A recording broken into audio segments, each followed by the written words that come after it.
There are stories we hear on the news, and then there are the stories we're never meant to know.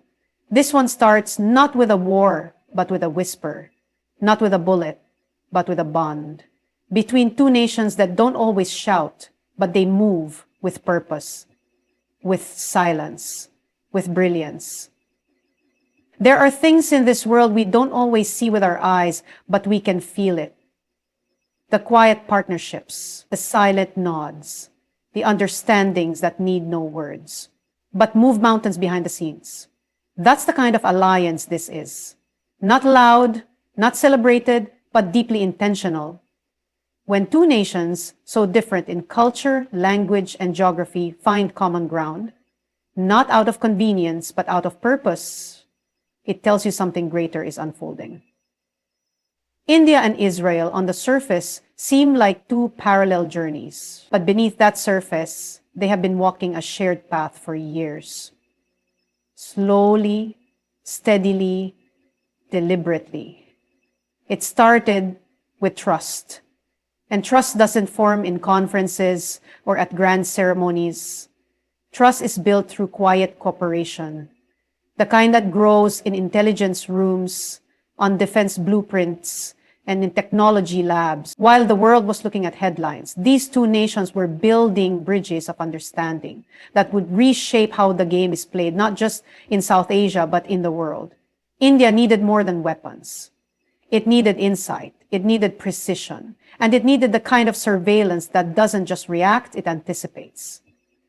Israel, with its unmatched expertise in border control, cyber defense, and drone technology, had exactly that. But it wasn't just about what was being exchanged, it was about what was being envisioned. Together, that's when something shifted. This wasn't a partnership anymore. It became alignment. Not just of interests, but of philosophies. Israel, a nation born from struggle, surrounded by hostility, had mastered the art of silent resilience.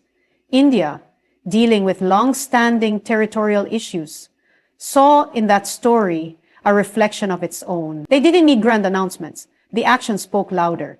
Intelligence sharing became seamless. Advanced drones like Heron were deployed in sensitive zones, observing, mapping, understanding every movement across borders where even birds don't fly without being noticed. Technologies once developed for Gaza or Golan Heights were adapted for the terrains of Kashmir. It wasn't about preparing for war, it was about preventing surprises. And while others debated policies in parliaments, these two were perfecting precision on screens. Pixels turning into patterns, data turning into defense. But the brilliance of it all wasn't in the machines. It was in the intention. There was no need for chaos when control could be achieved through clarity. No need for confrontation when containment was possible through cooperation. That's where the genius lies, in using intellect over impulse, strategy over shouting, long-term vision over short-term noise, all the while the world barely noticed. And maybe that was the point. Because sometimes the most powerful moves are the ones nobody sees coming. While one nation held global attention with its public statements, the other quietly built its defenses, trained its systems, refined its reach, and in the middle of all this, Pakistan-Occupied Kashmir, a region long caught in the tug of war between declarations and delays. But for India and Israel, this wasn't just land, it was leverage. A space where tactics could be tested, where dominance could be silently established, not through invasion, but through information. Not by firepower, but by foresight. Borders weren't just being defended, they were being redesigned. Not on the ground, but in the sky, in code, in intelligence reports that never made it to public eyes. And that's what most people don't realize. The real shift didn't happen with a speech. It happened with a signal, a loft target, a captured image at 3 a.m. from a drone thousands of feet above. There's something incredibly sobering about that. The idea that what shapes our future sometimes isn't what we shout from podiums, but what we build quietly, in commitment, in collaboration, and in complete silence. That's why this alliance matters. Because it wasn't forced, it was formed. Through time, through shared pain, through common understanding of what it means to defend not just land, but legacy. And while critics argue and opponents speculate, these two countries are simply doing what they believe must be done, preparing for a tomorrow that won't ask for permission. Because when a plan is built, not just with brilliance, but with belief, it doesn't need to be loud. It only needs to be consistent. And this quiet alliance is not just consistent, it's unstoppable. Sometimes peace doesn't come with applause, it comes with preparation. And sometimes victory isn't about who arrives first, but who was already there, watching, waiting, and ready. There was a time when wars were won with swords and strength, when soldiers marched across mountains and borders were drawn with blood and battle. But that time is gone. The battlefield has changed. The weapons have evolved. And the eyes that now guard a nation don't blink. They hover above. They see everything. And they speak only to those who know how to listen. What many don't realize is that today, victory starts long before a single foot crosses the line. It begins in the air, high above the clouds, where silence reigns, but vision never sleeps. It begins in a small room filled with screens and signals, where people sit quietly, watching every movement in real time. No shouting, no marching, just focus, just precision, just purpose. Along the borders where tension never sleeps, where every breath can mean peace or provocation, those high-tech eyes are always open, watching, not just for what's visible, but for what's hidden in plain sight. It's hard to describe what it feels like knowing that every square inch of a region, once thought too rugged and remote to control, is now being mapped, tracked, and analyzed with the sharpness of 1,000 human eyes. But faster, sharper, and more consistent. Where once there were blind spots, there is now constant clarity. Where there is uncertainty, there is now confidence. The valleys, the passes, the trails once used in the dark are no longer secrets. From drones flying silently over high-altitude zones to satellites capturing real-time data, every movement is traced, every heat signature is logged, every deviation is noted. What used to take hours or even days to detect now takes seconds. This isn't just security, this is foresight. And it's changing everything. This new layer of surveillance isn't made of walls or fences. It's made of invisible beams, sensors, and codes. It's not about stopping danger at the gates. It's about seeing it long before it arrives, knowing what's coming before it even knows it's coming. And behind this system are minds that never stop improving it. Engineers, strategists, quiet thinkers who don't need medals or headlines, just results. Their mission is simple. Never let the enemy go unseen, not even for a moment. That's the brilliance of what's unfolding, because it's not just defense, it's design. A system built not just to watch, but to learn. Every pattern, every route, every behavior is stored, analyzed, predicted. So the next time something moves, the system already knows, whether it's a bird or a breach. And all of this is happening without a sound. While the world argues over boundaries and debates in chambers, there's an entire digital shield rising silently over one of the most disputed and dangerous regions in the world. A shield that doesn't need to shout its presence. It simply exists. Strong, constant, unshakable. But what's even more extraordinary is how this technology doesn't just respond to threats, it deters them. When the other side knows they're being watched, when they realize that every step they take is captured, measured, and remembered, they think twice. And that pause, that hesitation, that's often the difference between escalation and peace. There's something powerful about having that kind of control. Not control that comes from force, but from understanding, from awareness, from being 10 steps ahead. And this didn't happen overnight. It took years of cooperation, of investment, of trust between those who understood that peace can't be won by waiting. It has to be protected, maintained, defended in real time. The beauty of it all is that no one has to see it working for it to be effective. That's the magic of technology like this. It hums quietly in the background, but its impact is loud. It protects villages that never hear its name. It stops infiltrations that no one writes about. It saves lives without asking for gratitude. It is the silent soldier. And in a world that is constantly evolving, where threats adapt and borders blur, this kind of innovation is no longer a luxury. It's a necessity. It's the only way to make sure that every citizen sleeps knowing someone is watching, someone who will never blink, never tire, never leave their post. Sometimes progress doesn't wear a uniform. Sometimes it's a drone passing overhead at 3 a.m. Sometimes it's a satellite pinging a heat trail in the snow. Sometimes it's a radar scan detecting a whisper of movement in the mountains.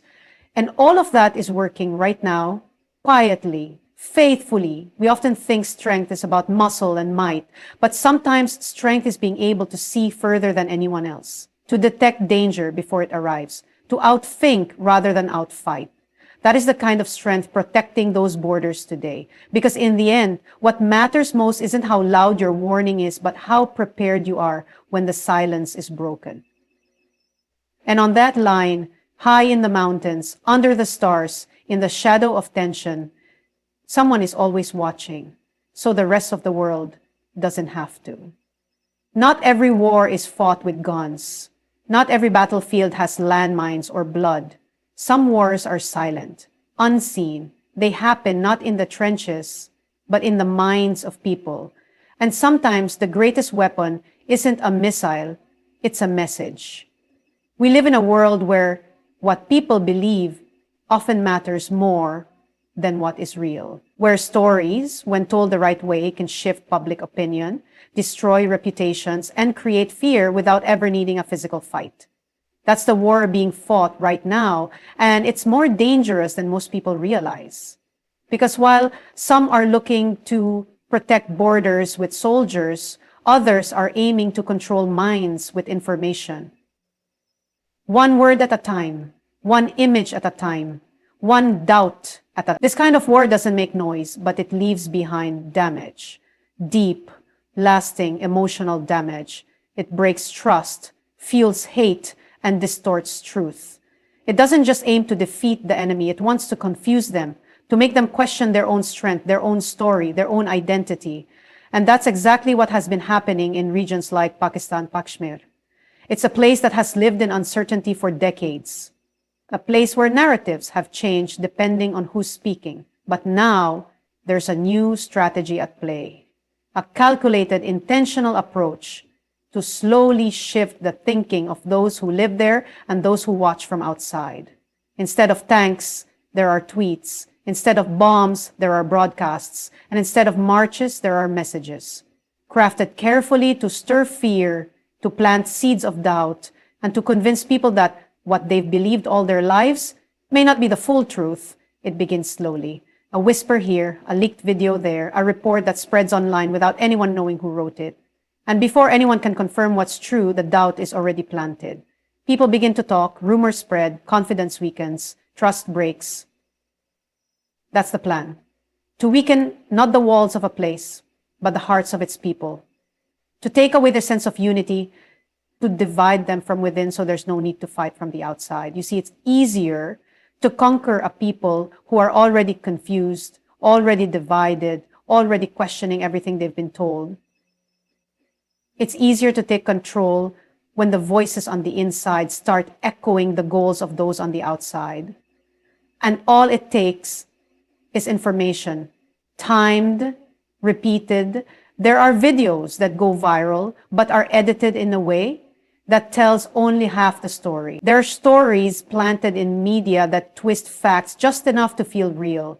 There are online accounts pretending to be local voices but actually operated from thousands of miles away, slowly, patiently, stirring emotions. Because when people start to believe that they're isolated, forgotten, or betrayed, they begin to lose hope.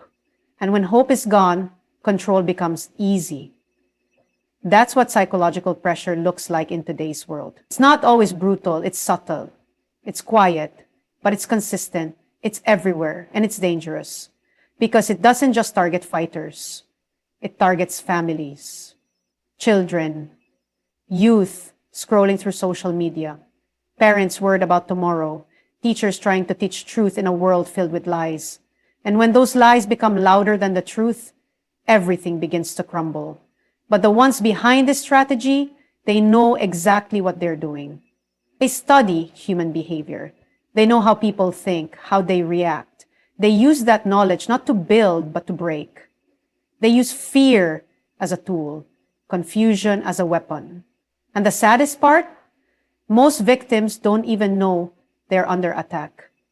Because this kind of war doesn't look like war. It feels like reality. And by the time people realize what's happening, the damage has already been done. Communities turn on each other. Loyalty becomes fragile. Silence replaces solidarity. And the ones watching from afar, they don't need to fire a single shot. They just keep feeding the confusion, patiently, relentlessly. But if there's one thing history has shown us, it's this: even the most powerful lies can't stand forever. Truth has a way of finding its voice, of rising through the noise, of restoring what was lost. It takes time. It takes courage. It takes people who are willing to question everything, even the lies that feel comfortable. It takes unity, real unity, the kind that sees through manipulation and chooses truth over fear. Because in a war of minds, the strongest defense is awareness. And even though this battle may feel invisible, its impact is real. But so is the power of people who refuse to be controlled, who choose to think, to question, to believe in what's right. So let them send their messages, let them play their games, because in the end, truth always finds a way. And when it does, no lie, no matter how clever, can ever win. Sometimes the greatest moves are made without anyone noticing. No loud speeches, no breaking news, just quiet conversations behind closed doors. Calm expressions hiding strong intentions. One handshake. One silent agreement that shifts the course of history without a single drop of ink spilled in the headlines. That's how real power works. It doesn't always demand attention. It just moves. And in the ongoing tension surrounding Pakistan-Occupied Kashmir, this is exactly what's unfolding. While the world looks for noise, the real strategy is playing out in silence, through diplomacy, through alliances, through slow, calculated steps that are designed to position one side stronger, more supported, and more prepared. It's easy to assume that only weapons and armies define strength. But those who truly understand the way this world works know that sometimes it's the room you're invited into and the voices you can influence that determine who holds the upper hand. For years, this region has been caught in a tug of war. One side trying to hold on, the other trying to reclaim. But lately, there's been a shift, a different kind of strength emerging. One that doesn't march into the spotlight, but walks the halls of embassies and global summits. That's where the real plan is being carried out. Quietly, confidently, because while borders may not have changed on the ground, something else is changing. Perception. And perception is powerful. There is a slow but deliberate effort to reshape the global understanding of who has the right to speak on Kashmir, who is seen as the protector of peace and progress, and who is seen as the obstacle. This isn't accidental, it's intentional. It begins with forming the right friendships, not with the loudest nations, but with the most influential ones, the ones who sit at the center of decision-making, the ones whose votes matter, whose silence speaks louder than any declaration. Building those relationships takes patience, it takes charm, and it takes knowing when to speak and when to wait. Over time, what was once seen as a regional conflict begins to be reframed. It's no longer just about land, it's about development, it's about security, it's about progress. And the country that presents itself as calm, stable, and forward-looking suddenly gains the moral advantage. Meanwhile, the one stuck repeating the same old accusations begins to sound outdated, angry, isolated, and the world, without saying it out loud, begins to shift its sympathy. That's how diplomatic maneuvering works. It doesn't rush, it sets the stage slowly. One international conference at a time. One trade agreement at a time. One photo op at a time. And in the background, the map doesn't change, but the mindset does. Strategic partnerships are formed, not just for defense, but for image. Intelligence is shared, joint military exercises are conducted, and alliances with countries like Israel become more than just tactical. They become symbolic. A sign to the world that this side is trusted, supported, integrated into the new global order. Meanwhile, international pressure quietly builds against the opposing side. Sanctions are whispered, investments are pulled back, reports are written questioning the treatment of minorities, the support for certain groups, the consistency of leadership, and even though no country says it out loud, everyone knows what's being signaled. That's the art of subtle isolation, making a nation feel more alone without ever closing the door. And inside all of this, Kashmir remains the focus. But now, it's not about reclaiming it through conflict. It's about making the world see it differently, about proving to global audiences that under new control, the region would prosper, that peace, education, infrastructure, and tourism would thrive, that the people deserve better, and the only thing standing in their way is the past. When a country starts controlling the narrative like that, when it shifts from defense to diplomacy, it doesn't just win battles, it wins trust. Because the world is watching, and while military power impresses, it's diplomatic power that convinces. That's what makes this plan so genius. It doesn't rely on explosions. It relies on timing, on choosing the right moment to present a case, on gaining the right endorsements, on waiting until the rest of the world is too tired to argue anymore. And maybe, in the middle of all this silence, a moment will come when no one will question the next step. Because by then, it won't feel like aggression. It will feel like the natural outcome of years of preparation, alignment, and quiet support. That's the beauty of moving without being seen, of speaking without raising your voice, of changing history without even needing to say your name. Sometimes, change doesn't come with a warning. It doesn't always arrive with tanks at the border or missiles overhead. Sometimes, the biggest shifts happen when no one is watching, quietly, slowly, and before anyone realizes it, everything is already different.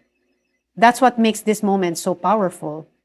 Because while most of the world looks for signs of conflict, explosions, statements, military drills, something far more strategic is unfolding. A redrawing of reality. Not with blood, but with belief. Not with bullets, but with brilliant planning. A move so calculated that it doesn't need destruction to define it. For years, Kashmir has been the center of unresolved pain, a place that carries generations of stories, struggle, and silence.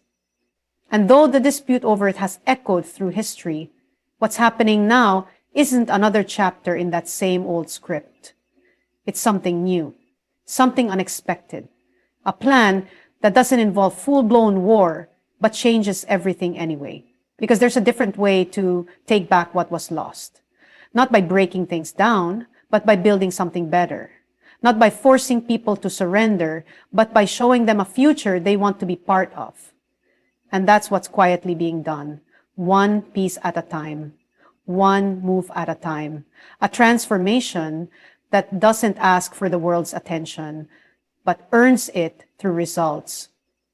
It begins with infrastructure, roads built where there used to be dust, power lines where darkness ruled, schools, hospitals, and communication networks planted like seeds in soil that once knew only waiting.